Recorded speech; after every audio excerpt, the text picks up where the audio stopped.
दोस्तों नमस्कार, स्वागत है आपका हमारे चैनल में। दोस्तों आज हम नारद पुराण के अनुसार बताएंगे कि एक स्त्री छिपकली क्यों बनी। अगर कोई स्त्री अपने पति के साथ करती है ऐसा काम, तो हो सकता है उसको भी छिपकली बनना पड़े। वो कैसे? दोस्तों कहानी को पूरा सुने। वशिष्ठ जी कहते हैं, राजा रुक्मांगद और रानी मोहिनी मंदराचल के शिखर से पृथ्वी की ओर प्रस्थित हुए। मार्ग में अनेकों मनोहर पर्वतीय दृश्य को देखते हुए क्रमशः नीचे उतरने लगे।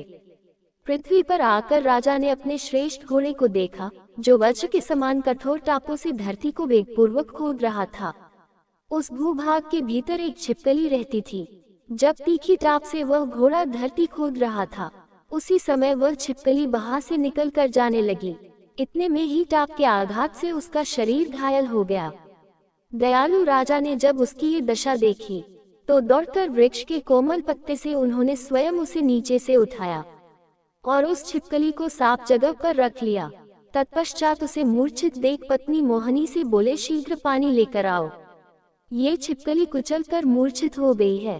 तब रानी मोहिनी शीघ्र ही शीतल जल लेकर आई, और जब राजा ने जल छिड़का तो वह छिपकली होश में आ गई।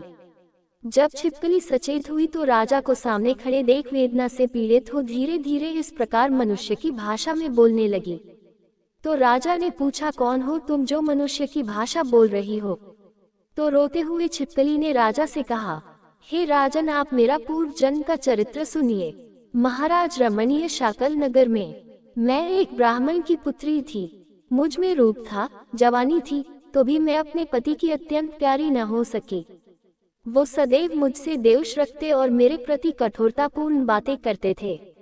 महाराज, तब मैंने क्रोधयुक्त हो वशीकरण औषध प्राप्त करने के लिए ऐसी स्त्रियों से सलाह ली, जिन्हें उनके पतियों ने कभी त्याग दिया था और फिर वे उनके बस में हो गए थे। मेरे पूछने पर उन स्त्रियों ने कहा, तुम्हारे पति अवश्य बस में हो जाएंगे। उसका एक उपाय है। यहाँ एक सन्यासिनी रहती है, उन्हीं की दी हुई दवाओं से हमारे पति वश में हुए थे। तुम भी उन्हीं सन्यासिनी से पूछो, वे तुम्हें कोई अच्छी दवा दे देंगी। तुम उन पर संदेह न करना। महाराज, तब उन स्त्रियों के कहने से मैं तुरंत वहां उनके पास पहुंची और उनसे चूर्ण और रक्षा सूत्र लेकर अपने पति के पास लौट आई, और प्रदोष काल में दूध के साथ में चूर्ण पति को पिला दिया, साथ ही रक्षा सूत्र उनके गले में बांध दिया। लेकिन महाराज, जिस दिन से मेरे पति ने चूर्ण पिया उसी दिन से उन्हें क्षय का रोग हो गया और वो प्रतिदिन दुबले होने लगे। कुछ ही दिन बीतने पर मेरे पति तेजोहीन हो गए और बहुत ही कष्ट उठाने लगे, और वह दिन रात मुझे बार बार कहने लगे, सुंदरी, मैं तुम्हारा दास हूँ, तुम्हारी शरण में आया हूँ, अब कभी पराई स्त्री के पास नहीं जाऊंगा, मेरी रक्षा करो।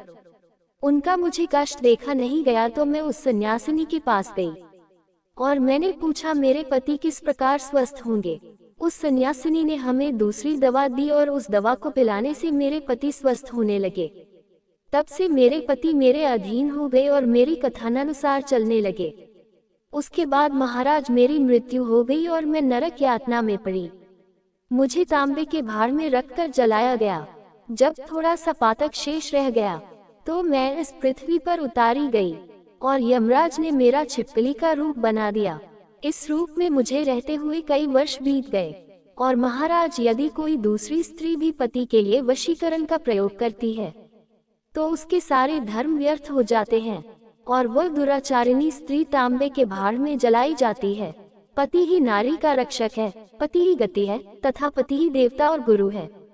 जो स्त्री पति के ऊपर वशीकरण का प्रयोग करेगी वह कैसे सुख पा सकती है? वह तो सैकड़ों बार पशु पक्षियों की योनि में जन्म लेती है और अंत में गलित कोढ़ के रोग से युक्त स्त्री होती है। अतः महाराज, स्त्रियों को सदा अपने पति के आदेश का पालन करना चाहिए। और महाराज, आज मैं आपकी शरण में आई हूँ।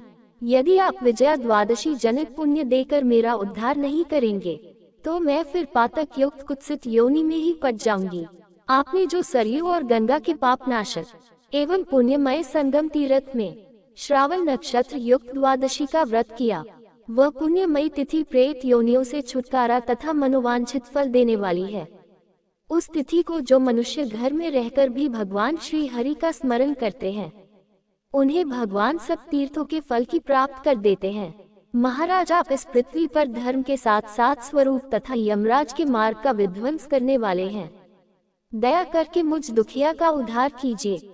राजा रुक्मांगद ने छिपकली को ज्यादा परेशान देखा तो राजा ने कहा, परेशान मत हो, मैंने विजया का पुण्य तुम्हें दे दिया।